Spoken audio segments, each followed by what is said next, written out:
Hey everyone, it's Mike and Dan from Kayfabe 6, and we are reviewing the Rusev and Cena match for the U.S. title from WrestleMania 31, and also discussing what happened on the Raw after Mania. Let's talk about the intro. We'll forget Cena's, that was the usual, but Rusev's. He had the soldiers. I was so excited about it when I heard about the casting call, but they should have had his entrance, and they should have done your what's that group called, like the Russians, like secret agents or whatever. I keep forgetting myself. It's KBH or either way, those guys. But they should have had more intimidating looking soldiers and had Rusev's entrance song for it, right? Just because KGB, there KGB, it is. Yeah. The KGB. Have guys dressed up like that. Have Rusev's music playing, because it's a lot more. He's supposed to be a villain. The anthem part was cool when it was the soldiers in Atlanta. Yeah. But the minute he was coming on that tank, they should have been don't. Especially when those Master P trumpets should have been. Especially when he was coming in the tank, because when you hear that entrance song, you think a takeover, you think invasion, you think like a force is coming. Yeah. And I don't know if it's WWE being too chicken shit to to associate a dark music with Russians, or I know they're very careful with how they handle the Rusev thing with the whole political stuff. But come on, it would have been so much better. I agree. No, it would have been great. For his music to hit when he was already 10 feet from the ring, I don't think it made much sense. Not even 10. He was literally in walking distance of the steps when he played his music for 3 seconds. So let's talk about the match itself. I don't think we were expecting anything particularly great. Rusev worked well, and John did a great job too. Mm-hmm. I think it was that one match that we couldn't call because we weren't sure what was going to happen in the main event. Yeah. Bryan had already won the IC title. Mm-hmm. If Brock had won, chances are Cena would have won. Yep. If Roman won, chances are maybe Rusev would have won. Mm-hmm. I don't know how much all that played a factor in, because now we found out that the title match decision wasn't made until before the Bray Taker match. So they had already decided Cena was going to retain. Mm-hmm. Do you think that was the right call? No, I do not. Why are you putting on the belt on a guy that people hate? Granted, the whole idea was the potential of there being a part-time champion again, wanting to build up big show matches, but give Rusev credit. He puts on good matches, and he is a great heel. And what does he do now? What do you do with him now? Because on the Raw... Well, let's talk about the match. Yeah. Lana throws her shoes into the ring. Which makes no sense. Which made no sense, because there was no, and the thing is, it could have been addressed even if they just did something small where the referee walks over to Lana and Rusev uses it to, spike Cena in the face, and Cena starts bleeding. Mm. Something like that. Nothing happened with the shoe. I remember calling out, what's going on with the shoe? The shoe's just there in the ring. Yeah, and then she threw another one. Then it was just an awkward pause, and it didn't make sense. So she gets on the apron, Cena hits her off, or Rusev hits her off. Yeah. And then Cena pins him. But yeah. Which, that's still a clean victory to me. Yeah. Rusev knocking over Lana, really, No, it's true. And damage to him. Yeah, them leaving together, him not, leaving her to behind, setting her up for a face turn. I have no idea why they're even doing that. These two work great together. Mm-hmm. But so he loses the match clean. John retains, and the following night they're separated. He comes out and takes his frustration out on Swagger. Who's Swagger again? Who did Rusev crush? Rusev had Goldust later on in the night, but then Cena had his match with Dean earlier in the night. With Dean, so they already moved on to a new feud. The match was actually pretty good. It was a great match, and it was cool how they built it up, because they were Cena's issuing a special challenge, and I think a lot of people thought Rusev was going to come out for a rematch, or even just with the NXT team. I think people were thinking it could have been someone from NXT making, or any kind of heel in general. Any kind of big heel in general. I definitely was expecting a face. I was thinking Sheamus could have been if Sheamus wasn't brought in earlier, he could have been someone for a special challenge with Cena for that belt. Yep. But then Tim and Dean had a really good match. But he would have had to win if they brought out Sheamus. Yeah. They couldn't have make a comeback. No, yeah, I know. Especially, you have to come in hot and stay hot, yeah. But I think it was great to see Dean, see two faces go after it. The match was actually very, very That was, good.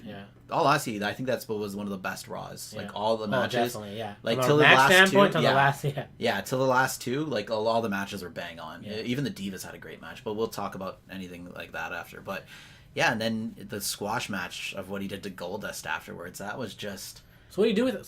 It was a standard squash match. It wasn't he wasn't extra aggressive. He didn't try to put him through a table or tried to really torture him, which would have made more sense. Yep. Really take the frustration out, not just a standard, what he was doing to people anyways as he built up the U.S. title. And he's still technically entitled to his rematch. Yeah. because he lost the belt. He gave this guy 2 title matches, so he should be entitled to. In kayfabe, he should technically, yeah. I was really bummed to see Rusev lose. I felt this is a guy that should just keep going. It's true. And I wonder, and I know I kept saying it should have been Roman, and I'm not even sure if it should have been Roman anymore. This guy, you just got to keep going hot with. Yeah, and he's so good in the ring. Cena killing these guys' momentums, and I don't want to blame Cena because he's not the one telling himself to put him over. The booking is telling him to put. Pretty much, yeah. You can't really hate so much on the wrestlers. You have to hate. I don't. I do wish Cena would switch up a couple of things himself from a character standpoint. It's not. I don't blame him for the booking side of it. I mean, like they picked him to beat Bray. Bray goes into purgatory until September, and then with Rusev now, it's like, what do you do with this guy? This guy should still be whooping ass, and I guess he did with Goldust, but he should be fighting for something. No, it's true. Like, yeah, Goldust is like the. And they should have interacted in that. They should have interacted that same night too. But I believe there's SmackDown spoilers that address Rusev and Cena, so maybe we'll have to save that for a separate conversation because I think that they did come back to those two. Okay. Yeah, we'll deal with that when we deal with it. But this is more about Mania and Raw itself, and you know, I just wish he had gone over it. I felt like it would have been great to keep him strong. John will always recover from a clean loss. He has against Bryan. No, it's true. And John's a company man. You know what I mean? He can take the loss, and nothing's gonna happen to him. Yeah. Fans are gonna hate him either way, whether he wins or loses. Kids adore him, but the majority of fans boo the crap out of the guy. Yeah.